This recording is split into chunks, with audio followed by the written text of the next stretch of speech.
உங்கள் இருதயம், உங்கள் சிந்தை நிச்சயமாக தேவனை விசுவசிக்கும் பொழுது, அவரை நம்பும் பொழுது, துன்பமா, பாடுகளா, துயரங்களா, வியாதிகளா, இலகுவாக வெளியே வர முடியும்.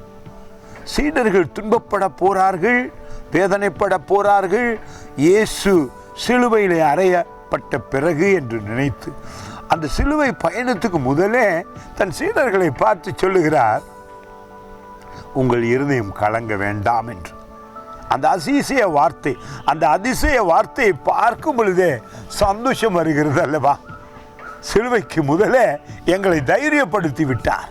துன்பமா, பாடுகளா, மிக அழகாக, அற்புதமாக விசுவாசம் உங்களை, என்னை வெளியே கொண்டு வந்துவிடும். பாருங்கள், இந்த வார்த்தை சொல்லுகிறது 14ஆம் அதிகாரத்தில் முதல் வசனம் மிக அருமையாயிருக்கிறது. அது சொல்லுகிறது, உங்கள் இருதயம் கலங்காமல் இருப்பதாக தேவனிடத்தில் விசுவாசமாய் இருங்கள், என்னிடத்திலும் விசுவாசமாய் இருங்கள். மிக அருமையானவர்களே, இந்த வார்த்தை உங்களை அற்புதமாக பாதுகாக்கிறது, அதிசயம் செய்கிறது. தீங்கு வர தேவன் ஒரு போதும் அனுமதியார். ஆனாலும் உங்கள் இருதயம் இவைகளை எதிர்த்து நிற்க பழக வேண்டும். அதுதான் தேவன் சொல்லுகிறார், உங்கள் இருதயம், உங்களுடைய இருதயத்தை நீங்கள் அதிகாரம் எடுக்க முடியும்.